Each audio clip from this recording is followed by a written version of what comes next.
आप देख रहे हैं अनहोनी। तो चलिए बढ़ते हैं आज की इस कहानी की ओर। दिसंबर का महीना मेरे लिए थोड़ा मुश्किलों भरा होता है। दिन छोटे होने की वजह से स्कूल से घर लौटते समय रास्ते में ही अंधेरा हो जाता है।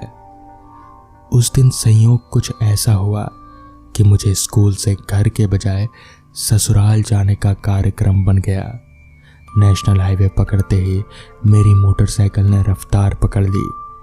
तकरीबन 50 किलोमीटर का लंबा रास्ता तय कर मैं ससुराल के नज़दीकी कस्बे में सीमा में प्रवेश कर चुका था, जहां से मुझे अब बस मात्र 14 या 15 किलोमीटर की ही दूरी तय करनी थी।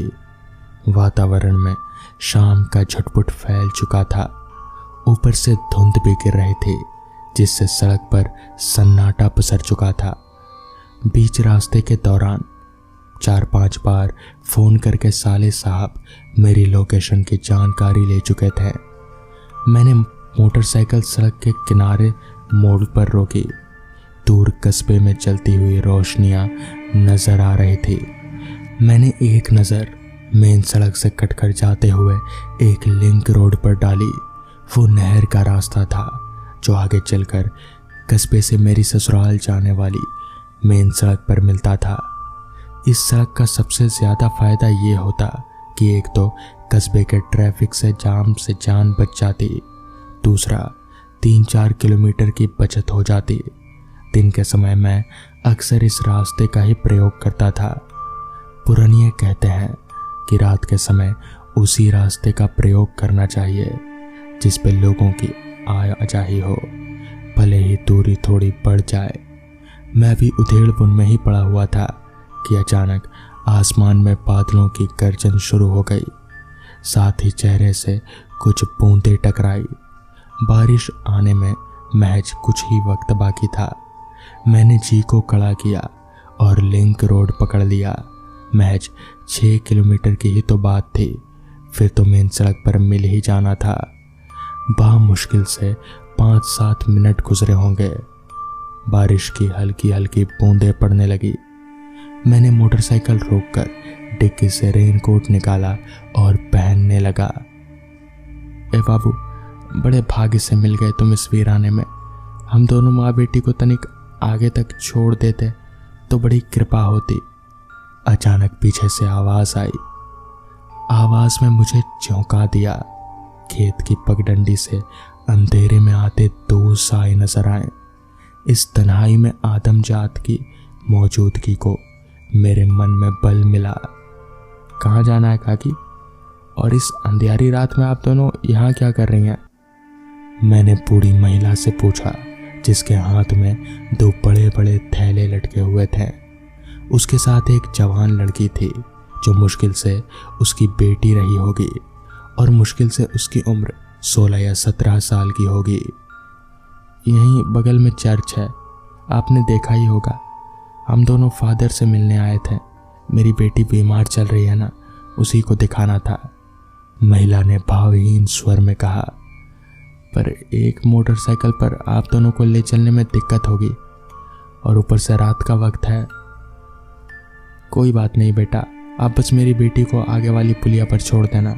वहाँ इसके बाबू आए होंगे, तब तक मैं पीछे से आती हूँ। तभी मेरे मोबाइल की रिंग बजी। साली साहब ने तीसरी बार फ़ोन लगाया था, जो मेरे उठाने से पहले ही कट गया। उफ, अब ये रास्ता तय करूँ या फ़ोन उठाऊँ? झुंझलाते हुए मैंने फ़ोन काट दिया। फ़ोन उठा लो बेटा, क्या पता ज़रूरी बात करनी हो, महिला ने कहा। अरे कुछ नहीं काकी, बस यही पूछना होगा कि कहाँ तक पहुँचा। आपका अनुमान सही है, रात घिर रही है। बात करने से बेहतर होगा कि आगे का रास्ता तय करें। पहली बार लड़की ने मुंह खोला। मोटरसाइकिल अपनी पूरी रफ्तार से भागी जा रही थी। लड़की ने मुझे पीछे से कसकर पकड़ लिया। मैं अचकचाया।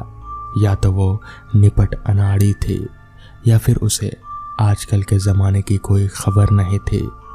लड़की जो मुझसे ज़रूरत से ज़्यादा लिपटी जा रही थी, उसका खुद पर से ध्यान हटाने के लिए मैंने उसका नाम पूछा। जूली नाम है मेरा। फिर एक बार जो उसने बोलना शुरू किया तो बेतकल्लुफी से बोलती चली गई। मैं चुपचाप सुनता जा रहा था। इस बीच फोन की घंटी बजे जा रही थी, जो शायद साले साहब की ही थी। बस वो जो सामने पुलिया दिख रही है ना, वहीं रोक दीजिए। लड़की ने पीछे से मेरे कंधों को दबाया। पर यहाँ तो तुम्हारे बाबूजी नहीं है, अकेले कैसे जाओगी घर? लड़की मोटरसाइकिल से उतर चुकी थी और तभी अचानक मेरी नज़र उसके पैरों पर गई, जो कि पीछे की तरफ मुड़े हुए थे। मैं समझ गया कि ये कोई आम लड़की नहीं है, बल्कि ये कोई चुड़ैल है। मगर मैं ये नहीं जताना चाहता था कि मैं ये जान चुका हूँ कि वो चुड़ैल है। मैंने उस लड़की से फिर पूछा, पक्का तुम चली जाओगी? इस पर उस लड़की ने कहा, हाँ मैं चली जाऊंगी, आप जाइए। और तभी मैंने अपना बाइक स्टार्ट किया और वहाँ से निकल गया। जाते जाते मैंने बाइक के रियर व्यू मिरर में पीछे देखा तो पीछे का नज़ारा देखकर मेरे होश उड़ गए। दरअसल वो लड़की जो पहले इतनी खूबसूरत दिख रही थी, वो अब बहुत ही डरावनी दिख रही थी। उसका चेहरा पूरी तरीके से कुचला हुआ था और आंखें बाहर को निकली हुई थी। मैंने अपना बाइक भगाया और सीधे अपने ससुराल जाकर ही रुका। मैंने घर पर सबको पूरी बात बताई तो फिर मेरे साले साहब ने कहा कि वो मुझे इसीलिए बार बार फ़ोन कर रहे थे कि मैं वो कस्बे वाला रास्ता ही लूं और वो शॉर्टकट ना लूं। तो दोस्तों, ये थी आज की पहली कहानी। तो चलिए बढ़ते हैं आज की दूसरी कहानी की ओर। प्रकाश, आज फिर तुम कबाड़ उठा लाए। कितनी बार तुम्हें कहा है कि पैसे बचाओ जिससे हमारा भविष्य अच्छा गुजरे, पर तुम हर बार कुछ ना कुछ खरीद लाते हो।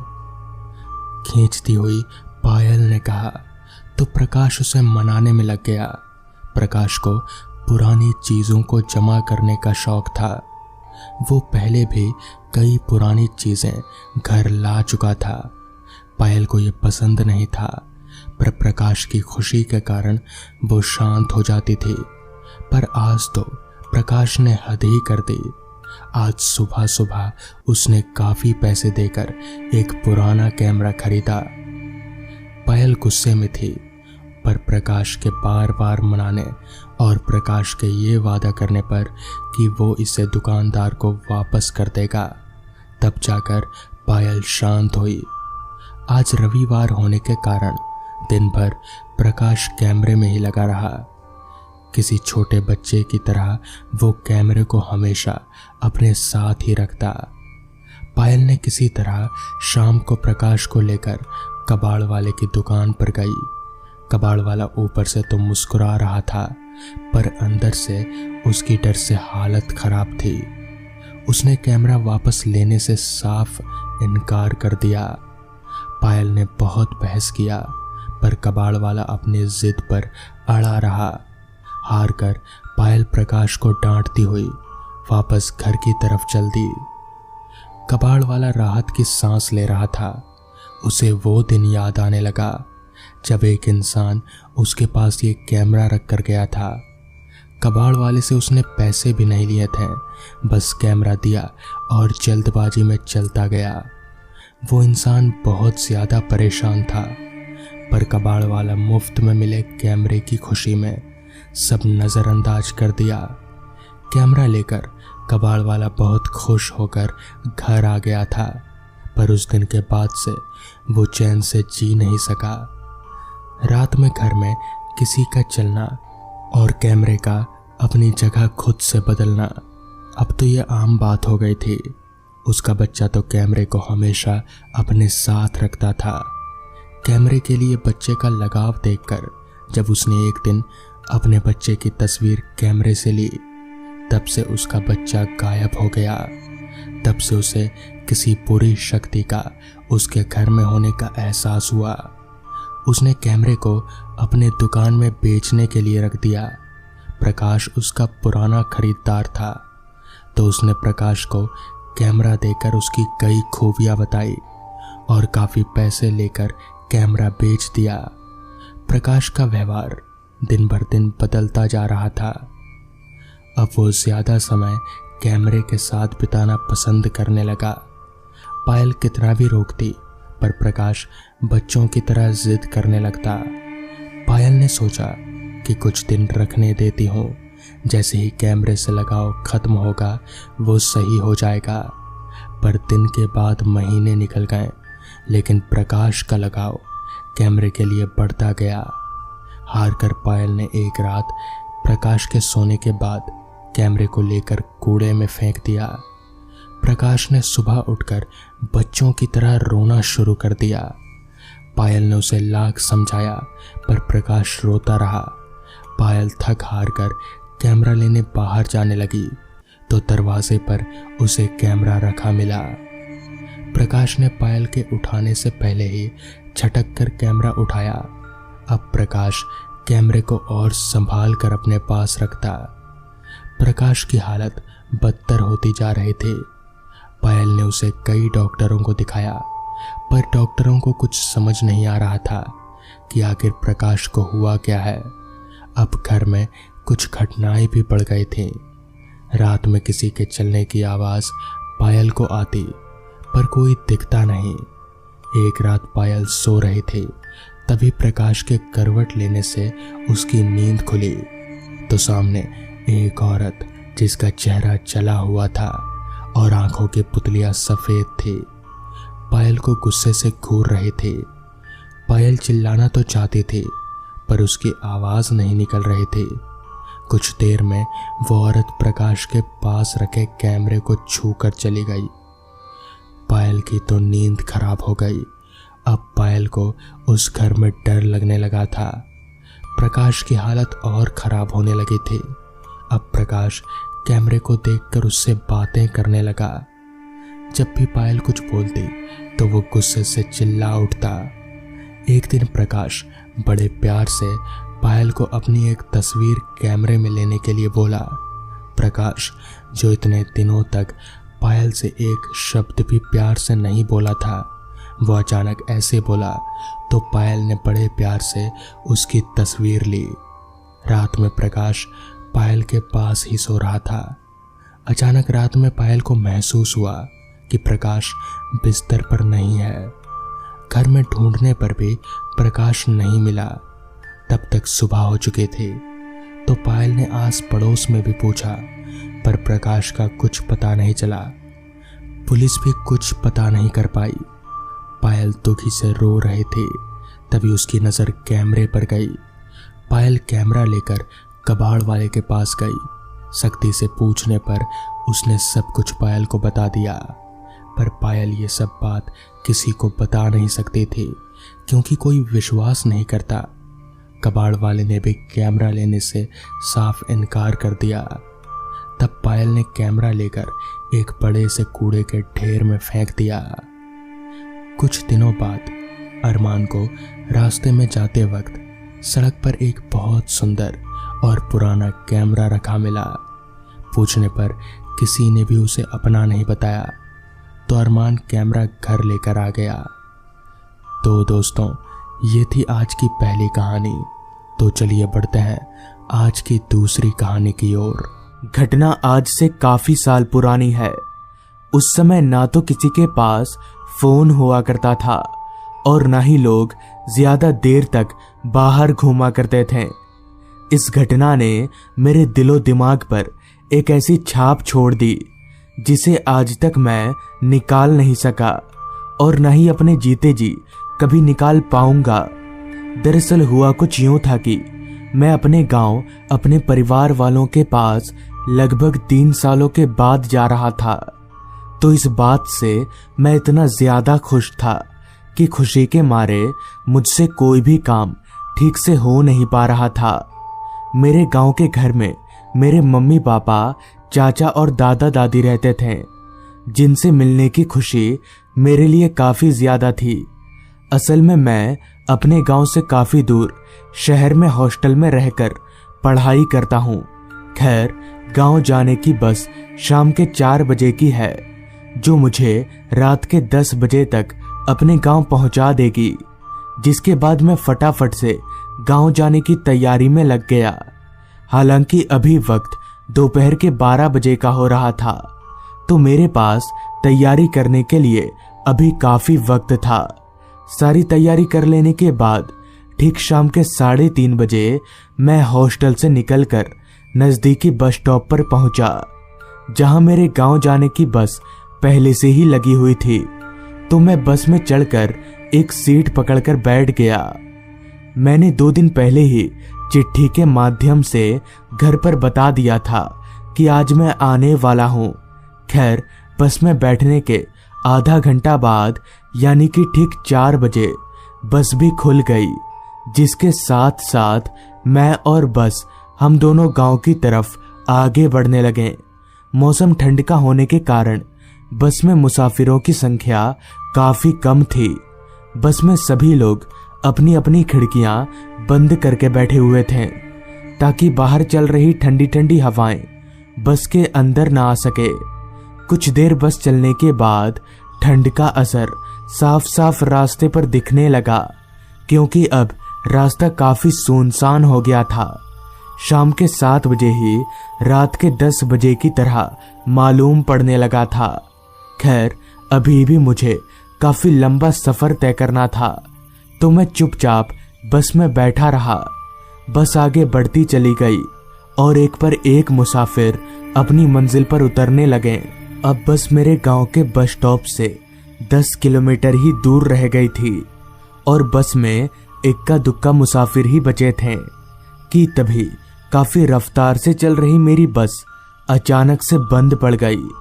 पहले पहले तो मुझे लगा कि बस को ड्राइवर ने किसी स्टॉप पर बंद किया है, मगर जब बस ड्राइवर के बार बार स्टार्ट करने की कोशिश करने पर भी जब बस स्टार्ट नहीं हुई, तो मुझे समझ आ गया कि जरूर कुछ दिक्कत है।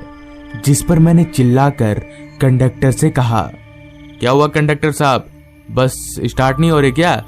इस पर कंडक्टर ने जवाब दिया, लगता तो ऐसा ही है साहब, रुकिए मैं उतर कर देखता हूँ। जिसके बाद कंडक्टर बस से उतरा और कुछ देर बाद जांच पड़ताल करने के बाद बोला, लगता है बस के इंजन में कोई परेशानी आ गई है, बस आगे नहीं जा पाएगी।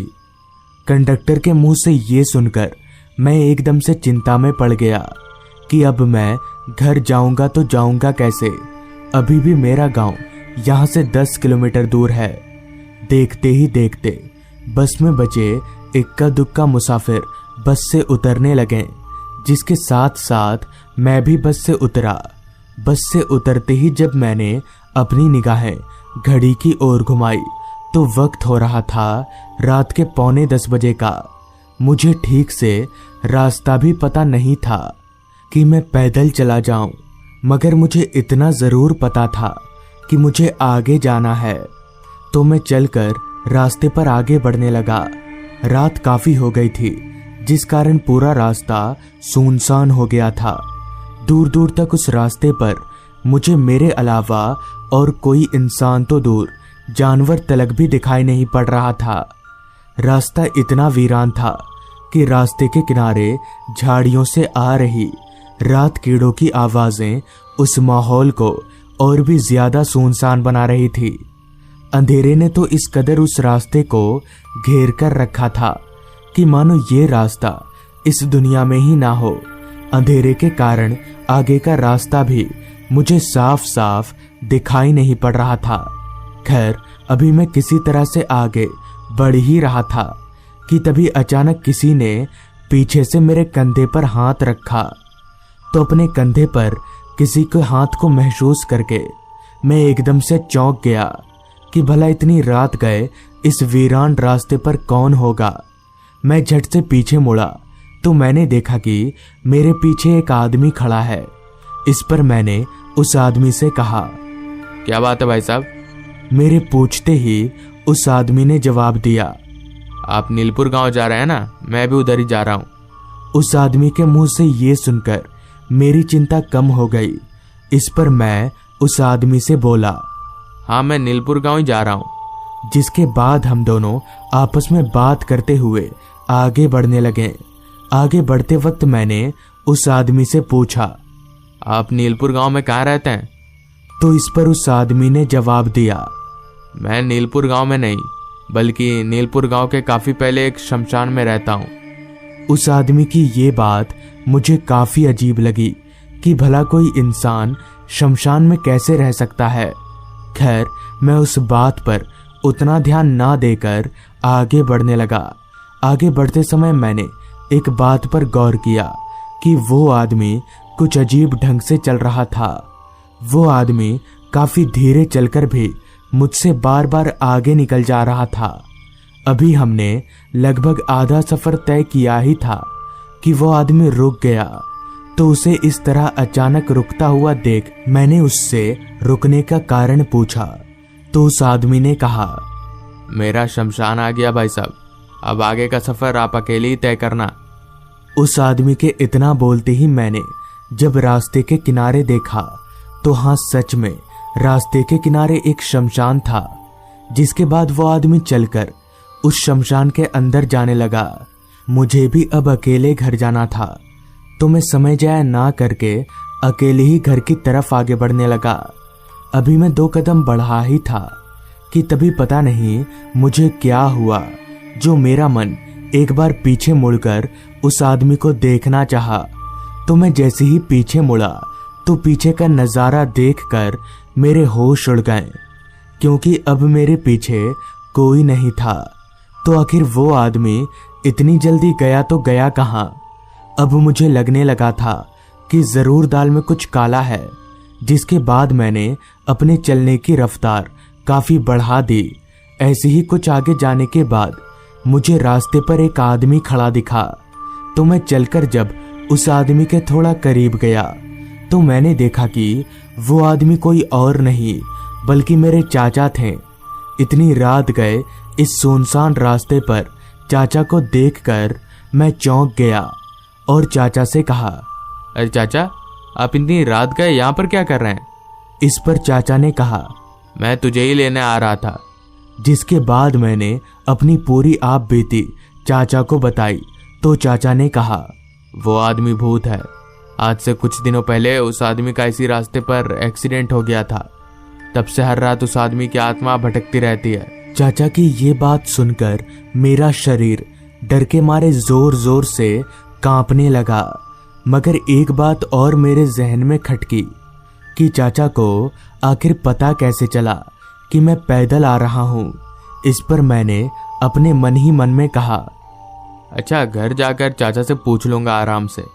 जिसके बाद मैं और चाचा घर की तरफ आगे बढ़ने लगे। कुछ दूर चलने के बाद हम अपने गांव वाले रास्ते पर पहुंचे। तो गांव वाले रास्ते पर आते ही चाचा ने कहा, सुधांशु, तू घर चल, मैं थोड़ा काम करके आता हूँ। इतना बोलकर चाचा दूसरे रास्ते पर चलते बने। जिसके बाद मैं चलता हुआ अपने घर के करीब पहुंचा। तो घर के करीब पहुंचते ही मैंने देखा कि 2-3 लोग मेरे घर के बाहर बैठे हुए हैं।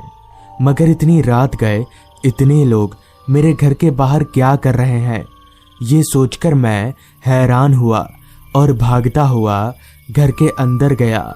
तो घर के अंदर का नज़ारा देखकर मेरे हाथ पैर कांपने लगे, क्योंकि मेरे घर के अंदर एक अर्थी सजी हुई थी और उस अर्थी पर कोई और नहीं बल्कि मेरे चाचा लेटे हुए थे। फिर बाद में किसी से पूछने पर पता चला कि आज सुबह खेत में काम करते वक्त चाचा को किसी जहरीले सांप ने काट दिया, जिससे उनकी मौत हो गई।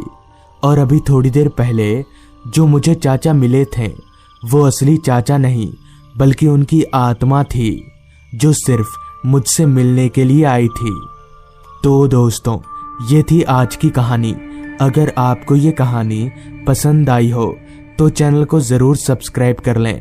तो मैं आपका दोस्त आर्यन जल्द ही मिलूंगा आपसे ऐसी ही एक कहानी के साथ।